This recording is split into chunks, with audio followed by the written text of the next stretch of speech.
all know a guy who only occasionally shaves for big occasions, and it's because that occasional shave really hurts. It's the time of year for big occasions, and yet there he is, suffering with that cheap drugstore razor. Let's help him out. Henson Shaving's line of razors, built with aerospace precision, deliver a smooth shave your dad, brother, and even son can enjoy, eventually. With replacement blades just 10 cents each, you'll buy it once and they'll use it for life. How's that for the perfect gift? Celebrate with 100 free blades on your first purchase, and no subscription headaches. HensonShaving.com/holiday.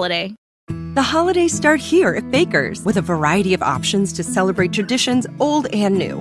Whether you're making a traditional roasted turkey or spicy turkey tacos, your go-to shrimp cocktail, or your first Cajun risotto, Baker's has all the freshest ingredients to embrace your traditions. Baker's, fresh for everyone.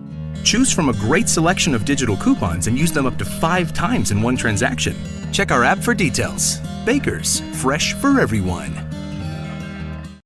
Welcome to the No Fruit Podcast, where we talk about our life experiences with a spiritual twist. Hosted by Maurice and Kafa. We hope you enjoy today's episode. Hey, hope you enjoy today's episode. Hey, Maurice, how are you? I'm good. How are you? I'm good.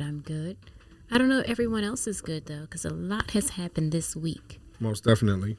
So one of the things that we're going to talk about today is going black. Okay. Yeah, going black, I don't know why not. Anyway, so this week, social media, quite a few of the outlets went black. And folks were a little lost, if you will, not knowing about information and how to share things and whatnot. It was kind of tough for some people. Yeah, it was. A little scary for some of our places of worship that utilize social media streams. Gave them a little bit of a wake-up call. A little. Shook them some. A little. And not knowing what to do next. So I know that you help out a lot of places of worship with social media, with website design, things like that. So what was going on? What were you hearing? What was your vibe? So for those of you who experienced it, first I would like to ask, what was your experience? What angst did you have? Did you find yourself not being able to live without it for those 7 hours that it was down?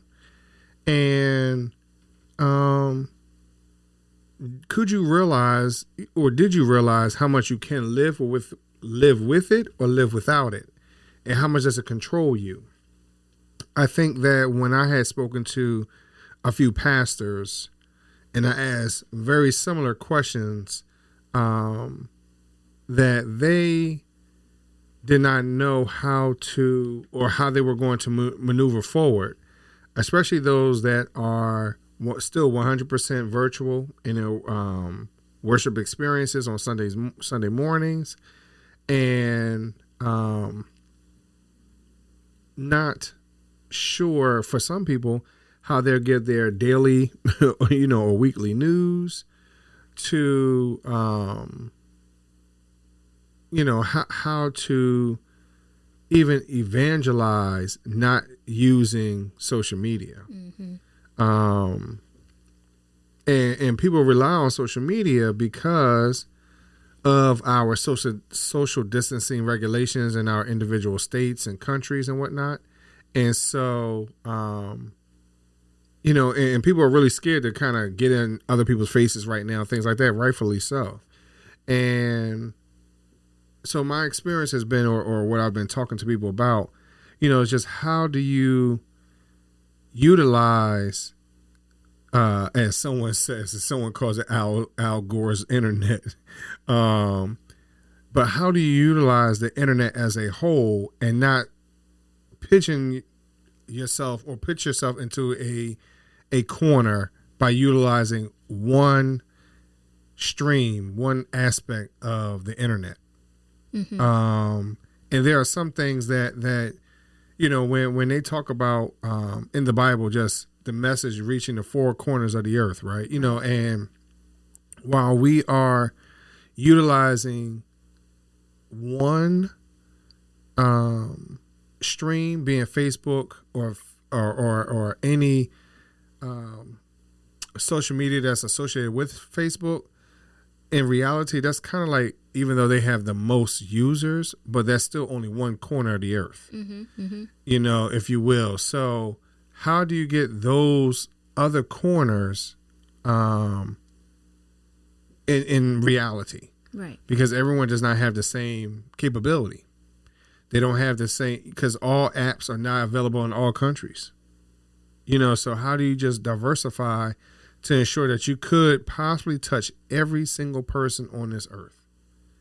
And that's the key. That's a big key to think about. As you said that, hey, a lot of people were scrounging to think about what to do next. Right. You know, because they depend upon this service provider to aid them in broadcasting their service on, and you said Sunday, but I know others that their Bible study is held on social media. Right.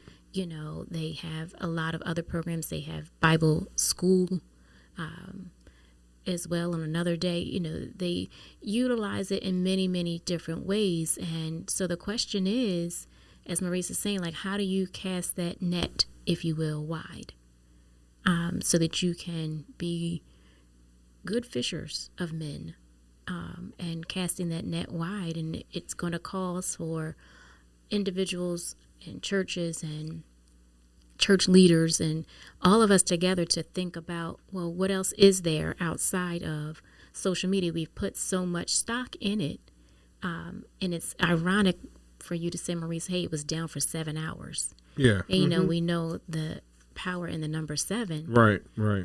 So it's just ironic. And some are claiming conspiracy because of other things that were going on with the whistleblower and other things that were going on in reference to that social media company. But again, just thinking about, hey, are we putting too much stock in it? And is that what God really truly wants? Is that as you're saying, Maurice, is that the only avenue to reach people? But see, I think that when they, people are only going to utilize what's really put in their face the most. You know, so when you look at social media as a whole, most people will remember Facebook more than any other social media outlet, right? You know, even though each outlet has a direct audience they market to, if you will, or is being utilized by a certain market. But those are, in all reality, that puts out there the most negative, as they say in some of the reports, the most negative information are the ones that's, you know, advertised the most. The larger ones. You know, so, you know, you only really heard about Twitter because you hear talking about, you know, people talk about bad tweets. Mm-hmm. But overall, there's a whole lot that goes on Twitter that's very, very good. Right. And Facebook, I would say that because of the multifaceted pieces of Facebook, Twitter, you're not really trying to use Twitter for video, right? Mm-hmm. You know, and you don't have the ability to create groups and specialized pages on Twitter that's still connected to your regular account. So some of the functionality is a little easier. You know, it's easier to explain, so forth and so on. Facebook versus a Twitter. Right. It's more user-friendly in some aspects as well. You know, but then you have some individuals, you know, and this is one of the questions I was asking also. So what happened to those individuals that are not on Facebook? Like Kafa, you're one, right? You're not on social media like that. You're on, but not. I have a presence. I'm not of an avid customer. Right. Because I think that's what they're going for. Right. Is they're viewing them as customers. And I think that's what the whistleblower was trying to share, that this company is more so focused on its profits for their stakeholders than they are about the customer. Right.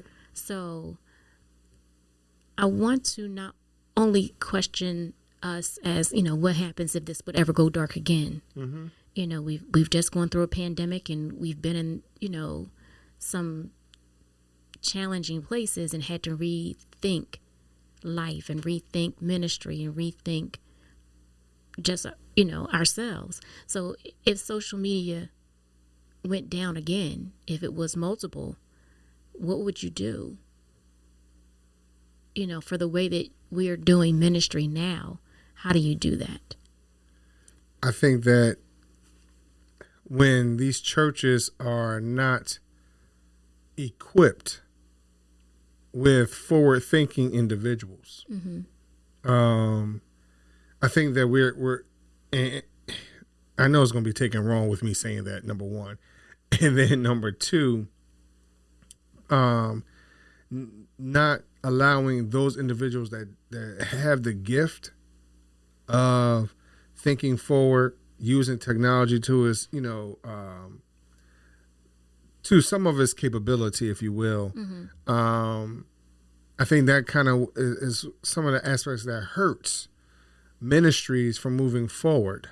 Because unfortunately, if, people get caught up in the televangelist and prosperity preacher vibe, and so they look at their production. Well, understand, like, they are a true TV station show vibe, right?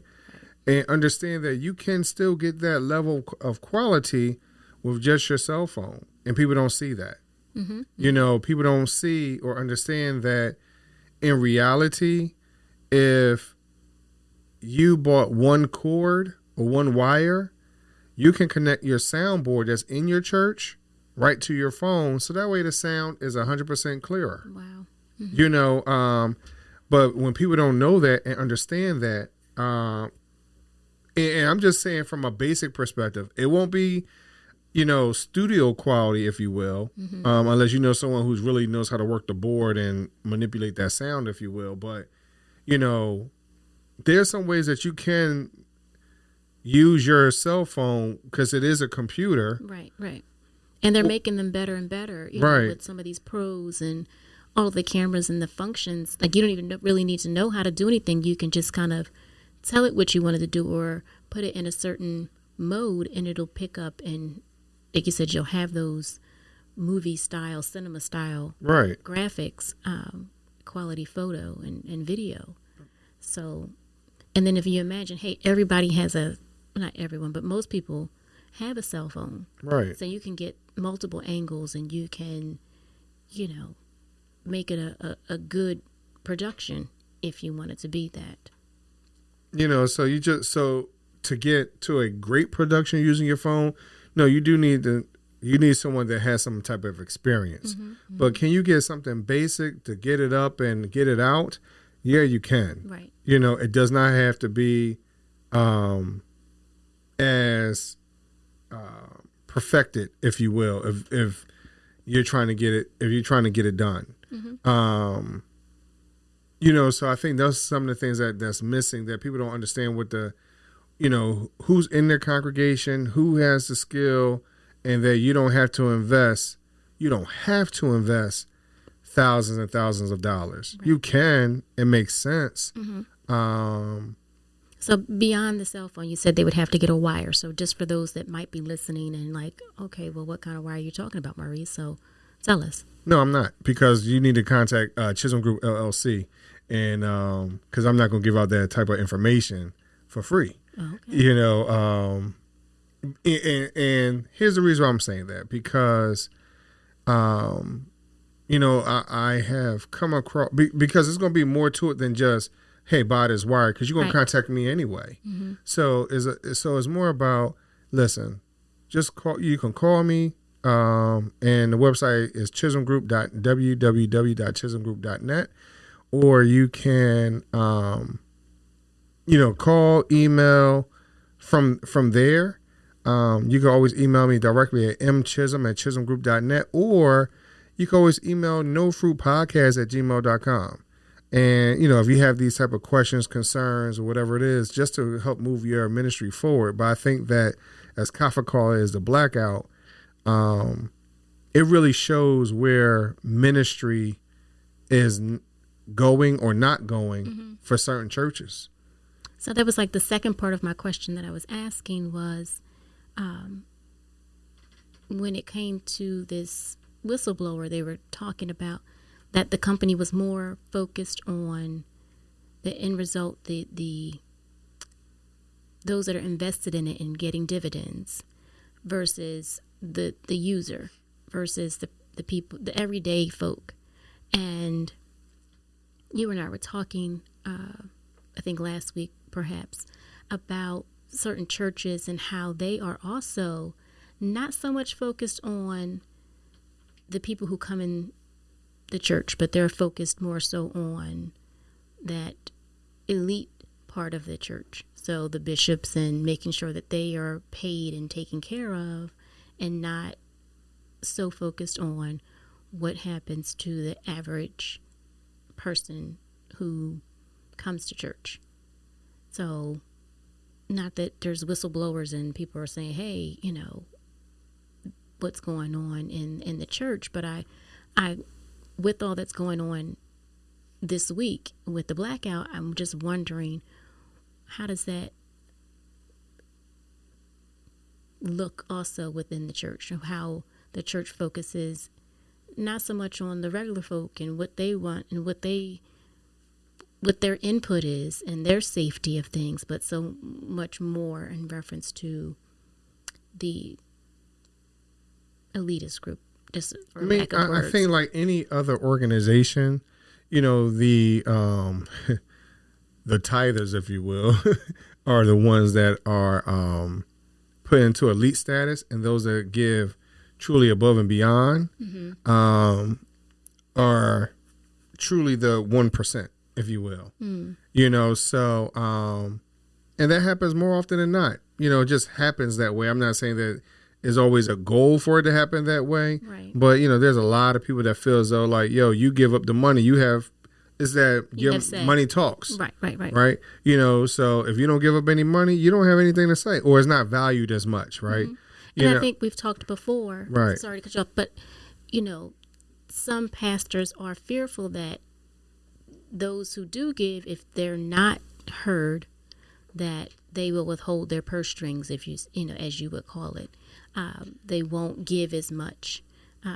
They may tithe, or some, you've said, hey, don't even do that if they're not getting their way or whatever. Well, I think, again, so someone like myself, right? Is what's my worth? And I'm just going to use myself. Right.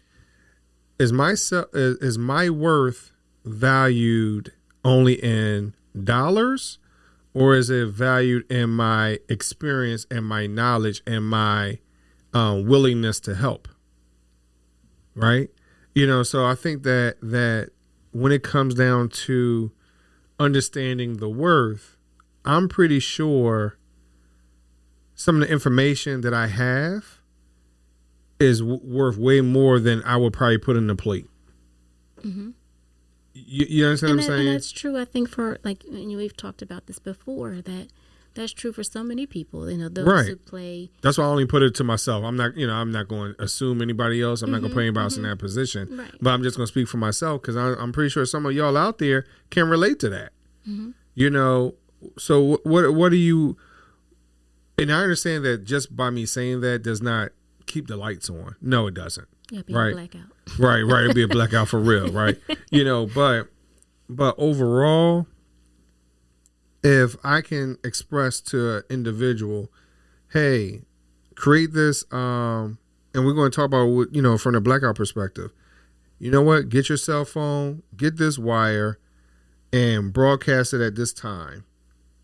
And I've told, mentioned to a few churches on looking at your time zone, look at when most churches are starting and ending, so forth and so on. And they realize that their churches' virtual presence had increased if they did not broadcast at the regular time that other places have. Everybody, can't be everywhere. So right. If I'm watching yours, I can't watch someone else's. Right. So I would not tell everyone, from that between that 9 and 12 o'clock.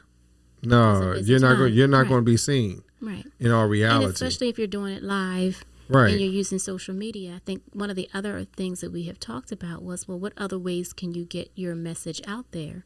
Right. Outside of social media, because again, was that a test? Is that something again that is not where we should be? Mm-hmm. Like maybe we should be finding another way to get that message out. That's one way, but I don't think that should be the only way, because again, if it shuts down again, what happens? You can't have all of your eggs in that basket and expect. Well, I mean, I think that's the thing, because people don't understand how to diversify, right? And that's their only thing. And then like one of the things that comes to mind is that you're in this position and you get settled. And then next thing you know, your hair is cut off and now you have no more strength. You get what I mean? Right.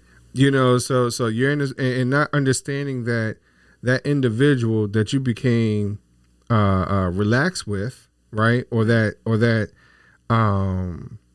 stream or whatever it is you have become relaxed with, and like, hey, I know this, I'm okay with this, or whatever else.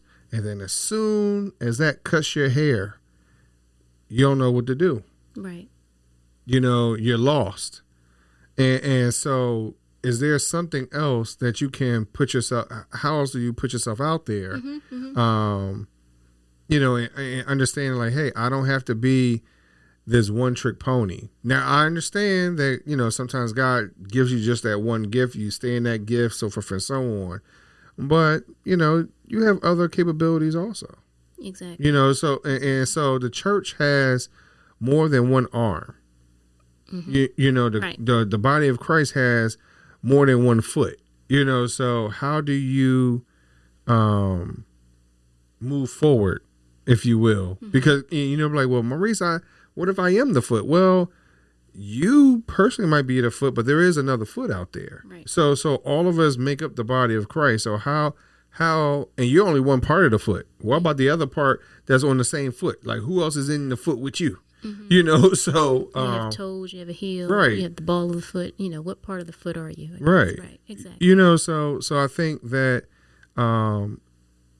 with all these biblical analyses I'm doing, or analogies, or references, or whatever else, when you think about it, just getting your hair cut off, being a part of the body, we have to take a look at that in multiple facets. I listen to a lot of people always saying, hey, it's always this very, very biblical,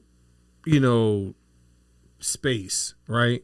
And then you get people that's in this, if it's not directly translated from the Hebrew, the Greek, the Egyptian, the Spanish versions, it all depends on who you're talking to, because people got some real wild ideas, but if it's not directly translated from these places, what you're saying is wrong, right? But here's the thing though, everybody keeps talking about this reimagining ministry because of COVID. Right. So how do you reimagine ministry but stay a one-trick pony? You can't. Right. And not be successful. And right. I think that's the big part. And then what determines your success? Right. Again, is it having a greater membership? Because again, if we have another blackout, then what happens to all those people? Right. If again, if it goes dark, then how many people do you miss? And then when you think about it on the financial and the administrative side, well, how much income do you lose? Well, and see, that's where, again, that's another part that people are missing. And what I mean by that is that people are looking at social media and just having this one space in social media. And, you know, I hear people talking about, you know what, I don't even get any money from this. There's no tithes or offerings coming from this. Well, one, is that what you're looking for 100%? You don't know who you're really truly blessing and reaching while I was out there. But some things you have to give people time. Mm-hmm, mm-hmm. You have to give people time. And if your worship experience literally is just a service and not an experience, then you may not receive what you're looking for, what you think you're looking for. And depending on who's stopping by, they're not receiving it either because they came for a worship experience. Right. And you offered them a service. They didn't come necessarily. Everybody may not come in to serve and to be a servant. Sometimes people come in because they need healing. They need something to be given to them. Right. And not to give back out. And yes, we should do both. But again, as Maurice is saying, like, hey, everybody who stops by your social media is not looking for that full 2-hour service, right? Where you are following a program, because then it may not even be a service; it just becomes a program, right? And you follow it to the T, and not everybody is for that and looking for that. So, yeah. Lots of stuff to think about. Mm-hmm. Lots of stuff to think about. Mm-hmm. So I think that once we get over this initial shock, if you will, of which I think some people are, because it's almost like it didn't even exist for some people. Mm-hmm. Like they went right back to, business as usual without understanding, like, okay, it did happen. How are we moving forward? How we move forward, right. What is our next step? Literally. Mm-hmm, mm-hmm. And I think that's the key right now. Like, what is it from a ministry perspective? We see that this can fail, right? Right. It can fail. It can be shut down. And quite possibly, this is not the end. Mm-mm. So if that's the case, then how do we move ministry forward? And I think the other thing that I have thought about is the church at the forefront of all of these things. I know we've talked about before that the church should be part of the community leader and be at the forefront of all of this. And I know when Facebook first came out years ago, it was the devil. It was the devil. Yeah, a lot of people were quite skeptical about it. Right. But a couple years later, there was another social media platform called Facebook. Do you remember that? Vaguely, yes. Yes. So, and they kind of had videos. I don't remember if it was like you could do the connections of friends and things like that. But I mean, yeah, the Facebook, like Marie said, was the devil. People were preaching about it. They not your friends. Your only friend is Jesus. And right. You know what I mean? Like, and then some of those people are on it faithfully right now. Right now, yeah. They've kind of done a true 180. Most def. So, but yeah, just some things to think about.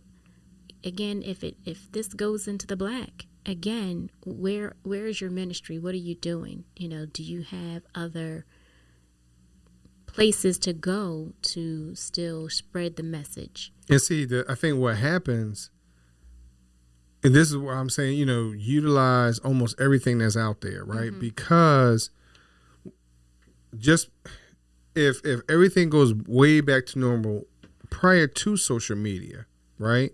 So what happened? How did people know you had an afternoon service at that time? Word of mouth, snail mail, right? Mm-hmm. And you built real relationships with other churches, knowing that, hey, for my annual usher sermon, if you will, or annual ushers day, we know that we're going to have 15 churches that's going to come and parade around the church. March on. You get what I mean? So, but that I have 15 churches that relationship with 15 churches, and all 15 churches are not in the neighborhood. No. Right? You know, and they're not always a part of your denomination either. Correct. You know, so with social media, yes, we are allowed to move forward, you know, a way further than we could have reached before. But are you still utilizing it in a manner of how you were doing it before? So I'll give you an example. I'm sorry, it's the time. Come man. on, It's who the time. cares? Talk to us. But I'm gonna stay with the usher. I'm gonna stay with the ushers. So with the ushers, you know, can you still have an usher annual day, right? But ask those churches, hey, why don't you tip yourself walking around your own sanctuary? Right. Like, you know, again, is twofold. It is what you used to do in the past, but it has a different flair to it now because now it's in a virtual space, right? You know, so, and you can actually direct those churches and say, I need y'all to play this song. Like, have your musician, because, you know, whether it's We're Marching to Zion or whatever some of the old faithful, you know, usher songs will be, and everybody will march almost to the same song. All you have to say, like, hey, everybody listen to this one song, tape your ushers, going up and down the aisle in your own churches, and we could put a whole production together and highlight your church. You know, does that sound like a lot of work? It can be. That's a lot of planning, yes. But again, if you're thinking that, hey, I'm worried about the production, if you will, of my service, that's what it comes down to. Yeah. You know, so I think that's some of the things that keeps getting lost. That's just my opinion. I mean, and I think, again, things are going to have to change yet again, you know. So yes. You're going from the organ to a piano, from the piano to a keyboard, from the keyboard to tracks. Right. You know, adding drums and tambourines and something, like, you know, it's now become more of a production, and it's okay. Things change. Right. You know, of just having overhead lights to now having spotlights and laser lights and other things like that. Like, that's sometimes what you see. So things just change with time, and this is just one of the things. I mean, and granted, I know a lot of people are like, hey, I'm not about the whole lights and all that type of stuff, and that's fine. You know, that's okay. You know, stay in your lane, right, if you will. There are some churches that's about that light, life. And then there's some that aren't, and that's fine.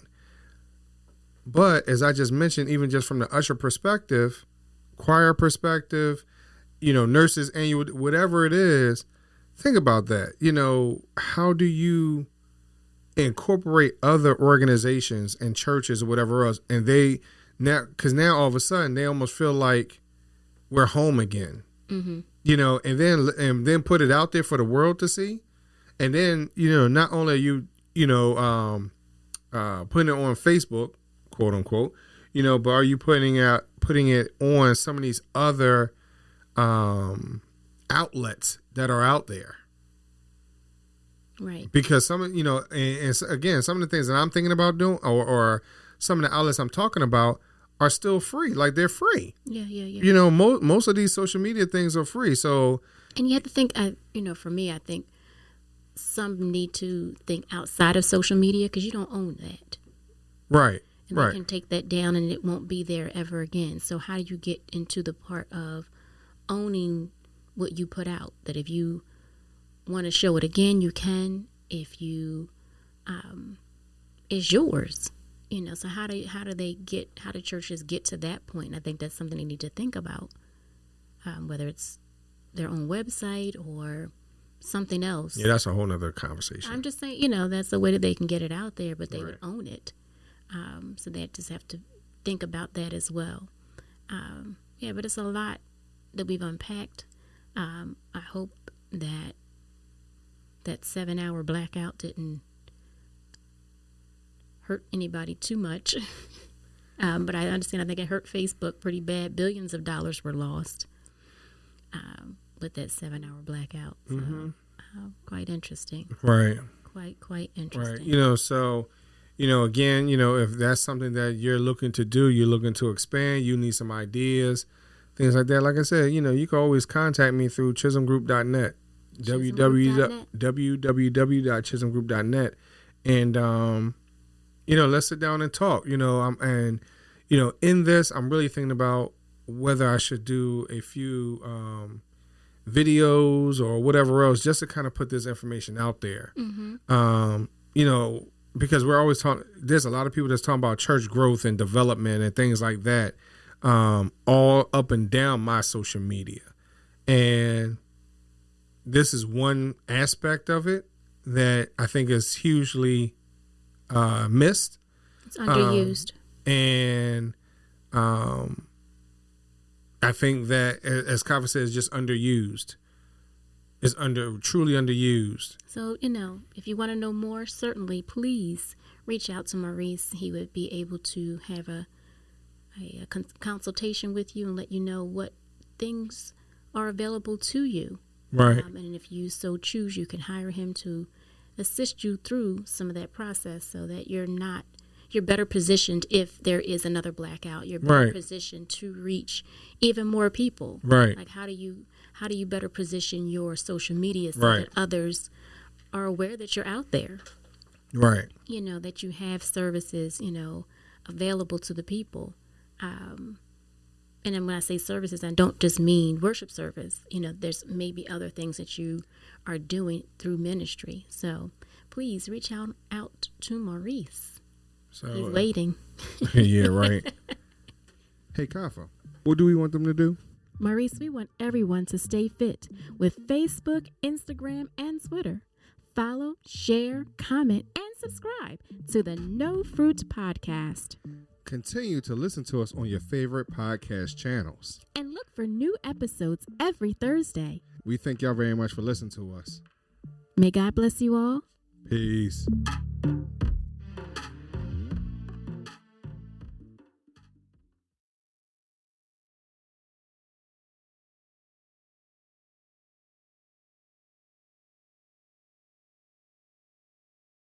We all know a guy who only occasionally shaves for big occasions, and it's because that occasional shave really hurts. It's the time of year for big occasions, and yet there he is, suffering with that cheap drugstore razor. Let's help him out. Henson Shaving's line of razors, built with aerospace precision, deliver a smooth shave your dad, brother, and even son can enjoy, eventually. With replacement blades just 10 cents each, you'll buy it once, and they'll use it for life. How's that for the perfect gift? Celebrate with 100 free blades on your first purchase, and no subscription headaches. HensonShaving.com/holiday. The holidays start here at Baker's with a variety of options to celebrate traditions old and new. Whether you're making a traditional roasted turkey or spicy turkey tacos, your go-to shrimp cocktail, or your first Cajun risotto, Baker's has all the freshest ingredients to embrace your traditions. Baker's, fresh for everyone. Choose from a great selection of digital coupons and use them up to 5 times in one transaction. Check our app for details. Baker's, fresh for everyone.